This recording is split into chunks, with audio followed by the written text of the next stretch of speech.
Hello viewers, গতকাল ডব্লিউবিপিএসআই এর যে রেজাল্টটা বেরোলো তাতে যারা যারা পাস করেছো এত কাট অফের পরেও তাদের অনেক অনেক অভিনন্দন। হ্যাঁ, কোশ্চেন সহজ হয়েছিল, কিন্তু এতটা কাট অফ কেউ এক্সপেক্ট করেনি। যারা যারা পড়াচ্ছে বা যারা পরীক্ষার্থী কেউই এতটা কাট অফ এক্সপেক্ট করেনি। তো কাট অফ তো তোমরা মোটামুটি জেনেই নিয়েছো, সেটা একবার জানিয়ে দিই। তবে একবার দেখে নাও যারা দেখো নি এখন পর্যন্ত।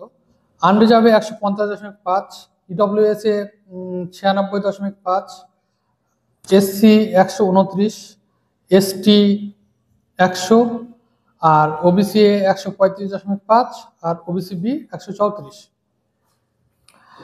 ফিমেল ক্যান্ডিডেটের ক্ষেত্রে এটা 138.5, ইডব্লিউএস এ 97, এসসি 118, এসটি 110, ওবিসি 118, আর ওবিসি বি 120। তো যারা যারা সুযোগ পেয়েছো নিজের বেস্টটা দাও। তবে হটকারিতাই যেন চোট না পেয়ে বসে, ঠিক আছে? হুট করে খুব মানে এক্সাইটমেন্ট হয়ে চোট যেন না পেয়ে বসে। আর যাদের হলো না তাদের নিয়েই মূলত এই ভিডিওটা।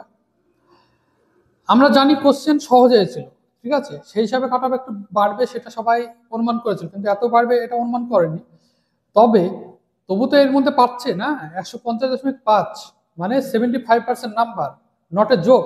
ওকে, যতই সহজ কোশ্চেন হোক, এমনি 100টা তোমার সব জানা কোশ্চেন হলেও তোমার 5টা সিলি মিস্টেক হবে, ঠিক আছে, 5-7টা সিলি মিস্টেক হবে। তো সেখানে এখানে 75% একটা কাট অফ যাচ্ছে, এটা নট এ জোক। হয়তো ইডব্লিউএস ফ্যাক্টর একটা ফ্যাক্টর, রিজার্ভেশন সে সরকার দিয়েছে, যারা যারা অ্যাভেল করবে সুযোগ পাবে, তারা করবে না কেন? আর আরেকটা ফ্যাক্টর, যে কেপিএসআই যেরকম ডেকেছিল শোনা যাচ্ছে, সেই হারে এখানে ডাকেনি, এটা শোনা যাচ্ছে। তো সেই হিসাবে এটা একটা ফ্যাক্টর হতে পারে। আর তো 75% নাম্বার নট এ জোক, তোমাকে নিজেকে সেরকম ভাবে তৈরি করতে হবে। আর অনেক কোশ্চেনই প্রিভিয়াস ইয়ারে এসেছিল, যারা প্রিভিয়াস ইয়ার পড়েছে, অনেকে আমার চেনা জানা আছে যারা শুধু প্রিভিয়াস ইয়ার গুলোই পড়েছে, এমনি প্রিপারেশন চলছিল অন্য বিষয়ের জন্য, অন্য পরীক্ষার জন্য, কিন্তু ডব্লিউবিপিএসআই এর জন্য অতটা তারা ফোকাস ছিল না।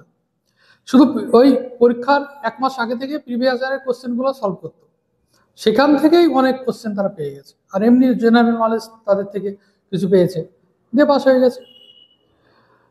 তো যে কোনো এক্সামের প্রিভিয়াস ইয়ারের কোশ্চেন ভেরি ভেরি ইম্পর্টেন্ট, সে যতই সহজ কোশ্চেন আসুক না কেন, ঠিক আছে, হেলাফেলার বিষয় না। এটা 1 নম্বর। 2 নম্বর হচ্ছে তোমার নিজের খামতিগুলো কি কি আছে সেগুলো একটু করো, যাচাই করো। একটা রাত্র গেল, সে নিজে দুঃখে একটু দুঃখ হবে, স্বাভাবিক। অনেকের হয়তো এটা লাস্ট অ্যাটেম্প ছিল, ঠিক আছে, অনেকের হয়তো সামনে কোনো এক্সাম নেই সেরকম। তবু বলবো যে সামনে অনেক নোটিফিকেশন আসছে, এই মাসেই হয়তো ডব্লিউবিসিএস এর 2024-এর নোটিফিকেশন বেরোবে এরকম শোনা যাচ্ছে সবার মুখে। অন্যান্য যে ইন্ডিকেটিভগুলো আছে সেগুলোর উপরে কাজ হবে আশা করি। আর পুলিশের তো সামনে কনস্টেবল আছে, যারা এলিজিবল হবে। তাছাড়া অন্যান্য এক্সাম যেগুলো আছে সেগুলোর জন্য ফোকাস হও। আর নিজেকে আরো একটু আপগ্রেড করো, নিজের গিয়ারটা একটু বাড়াও, ঠিক আছে? তুমি পড়ছো না, কিন্তু অন্য কেউ একজন পড়ছে, এটা কিন্তু মাথায় রাখবে। হ্যাঁ, এখন এখন একটা বিষয় হয়ে গেছে যে ইনফরমেশন অভাব নেই, ঠিক আছে। তুমি প্রিভিয়াস ইয়ারের কোশ্চেন হামেশাই পেয়ে যাবে ইন্টারনেটে। তারপরে যে বিভিন্ন মক টেস্ট, সেগুলো ইন্টারনেটে তুমি অ্যাভেলেবল পেয়ে যাবে, MCQ site available, video, free video available প্রচুর, ঠিক আছে। তো তুমি এখন ইনফরমেশনের অভাব নেই, সেই ইনফরমেশনটা তুমি কিভাবে কাজে লাগাচ্ছ, এটা হচ্ছে মূল বিষয়। তোমাকে যদি এই যুদ্ধে টিকতে হয়, তোমাকে যদি সরকারি চাকরির একটা তকমা তোমার গায়ে লাগাবে ভাবো, পয়সা উপার্জনের নানা রাস্তা আছে, কিন্তু যদি তুমি সরকারি চাকরির একটা তকমা নিজের গায়ে লাগাবে ভাবো, তাহলে তোমাকে সেই ওরিয়েন্টেড পড়াশোনাটা একটু গভীরভাবে করতে হবে, গিয়ারটা বাড়াতে হবে নিজের, ঠিক আছে, নিজেকে একটু আপগ্রেড করো। নিজের খামতিগুলো তুমি তুমি সব থেকে ভালো জানো, যে তোমার কোন কোন জায়গায় তুমি যে খামতি তোমার, তুমি ওই যে এক্সামটা দিয়ে এসছো সেদিনই তুমি বুঝে গেছিলে যে আমার এই জিনিসগুলো ল্যাক আছে।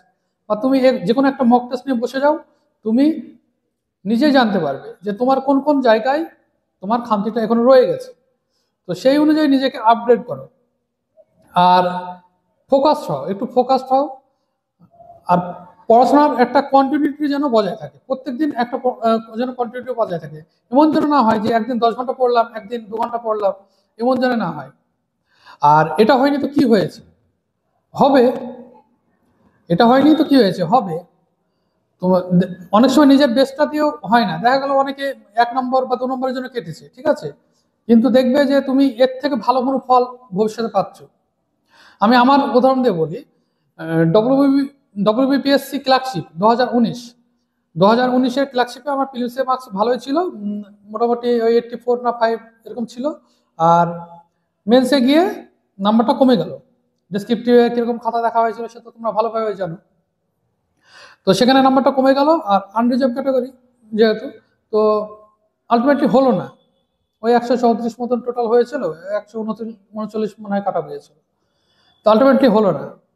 এবার সব মানে আশেপাশের অনেক বন্ধু বান্ধব সব পেয়ে গেছে, আমি যেখানে ছিলাম হজ টাওয়ার, সেখানে তো বোধহয় 20-25 জন পেয়ে গেছে। তো এরকম সব দিকে সব চাকরির ছড়াছড়ি, সেখানে আমি কিছু পেলাম না, ঠিক আছে। তো হ্যাঁ, আমার দুঃখ হচ্ছিল, দুঃখ হওয়াটাই স্বাভাবিক, কিন্তু কি করা যাবে। কিন্তু ওদের যে ওই যে চাকরিটা পেলো, তারপরে তাদের ডকুমেন্ট ভেরিফিকেশন, জয়নিং হতে হতে যত মাস সময় লাগলো, সেই তাদের জয়নিং এর আগে ওই 2022-এর অক্টোবর মাসে আমি প্রেসিডেন্সির ইউনিভার্সিটির জয়েন করে গেলাম। তুমি দেখো ভাগ্যের কি পরিহাস, সেপ্টেম্বরের 18 তারিখে এক্সাম হয়েছিল প্রেসিডেন্সি ইউনিভার্সিটি জুনিয়র অ্যাসিস্ট্যান্টের। আমি এমনি হেলতে খেলতে গিয়েছিলাম যে কলকাতায় আছি, একটা পরে এটা কোনো ফর্ম ফিল আপের কোনো টাকা লেগেছিল না, তাই কলকাতায় আছি তো দিব এক্সামটা, সেই হিসেবে গিয়েছিলাম। এক্সামটা দিলাম 18 সেপ্টেম্বর। তারপর তার রেজাল্ট বেরিয়ে গেল 29 সেপ্টেম্বর, রেজাল্ট বেরিয়ে গেল। আর ইন্টারভিউ ডেট দিয়ে দিল হচ্ছে 12 অক্টোবর থেকে। 12 অক্টোবর থেকে 19 অক্টোবর পর্যন্ত ইন্টারভিউ চলেছে, আর 20 অক্টোবর তারা রেজাল্ট দিয়ে দিয়েছে। আর আমি 20 অক্টোবরেই অ্যাপয়েন্টমেন্ট লেটার পেয়ে গেলাম, 20 অক্টোবরেই জয়েন করে নিলাম। মানে 1 মাসের মধ্যে পুরো নিয়োগ প্রক্রিয়া কমপ্লিট। আর আমার যে যে বন্ধুরা সব পেয়েছে ক্লার্কশিপের জব, তারা তখনও জয়েন করতে পারলো না, তারা ওই ডকুমেন্ট ভেরিফিকেশন চলছে, পিপিআর চলছে, মেডিকেল চলছে, এসব চলছে, ঠিক আছে। তো আর এই আমার যে প্রেসিডেন্সি ইউনিভার্সিটি যে জুনিয়র অ্যাসিস্ট্যান্ট, এটা এর এলিজিবিলিটি ক্রাইটেরিয়া ছিল 12 পাস হতে হবে। তো এখানে যে আমি স্যালারিটা ড্র করতাম, সেটা ক্লার্কশিপের এক্সামের থেকেও, ক্লার্কশিপের যে মাইনে, তার থেকেও 5-6 হাজার বেশি ছিল। আর একটা প্রেসিডেন্সি ইউনিভার্সিটির মতন একটা যে স্বনামধন্য প্রতিষ্ঠানে এখানে আমি জবটা পেয়ে গেলাম এই 1 মাসের মধ্যে। তো তোমাদের এটা বলার একটাই উদ্দেশ্য যে ভেঙে পড়ো না, হয়তো আজকে হয়নি, এর থেকে ভালো কিছু তোমার জন্য ওয়েট করছে। শুধু ভেঙে পড়বে না। আর হ্যাঁ, দুঃখ তো হবে, এটা স্বাভাবিক, মানুষ মাত্র দুঃখ হবে। আর সেই দুঃখটা না হলে তোমার মধ্যে সেই প্রিপারেশনের এটা লেভেলটাই নেই, ঠিক আছে। তবে একবারে ভেঙে পড়ো না, পড়াশোনা কন্টিনিউ করো, দরকার হলে আরো গিয়ার বাড়াও, আরো গিয়ার বাড়াও, নিজের প্রিপারেশন লেভেলের গিয়ারটা আরো বাড়াও। তো এই গল্পটা তোমাদের বলার একটাই উদ্দেশ্য যে উপরওয়ালা নিশ্চয়ই তোমার জন্য বেস্ট যেটা, সুইটেবল যেটা, সেটাই রেখেছেন। আমরা পৃথিবীতে অনেক কিছু পাই না, অনেক কিছু চেয়েও পাই না, ঠিক আছে, নিজের বেস্টটা দিয়েও পাই না। তো এটা হয়তো তুমি ভেবেছিলে যে নিজের বেস্ট, কিন্তু উপরওয়ালা ঠিক ভেবে রেখেছে যে তোমার জন্য কোনটা বেস্ট। ওকে, উপরওয়ালা নিশ্চয় ভেবে রেখেছে তোমার জন্য কোনটা বেস্ট। তো আবার পড়াশোনা শুরু করে দাও,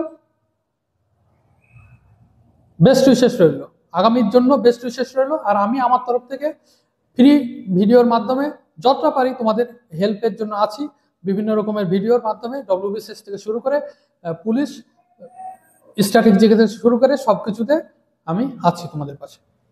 থ্যাংক ইউ।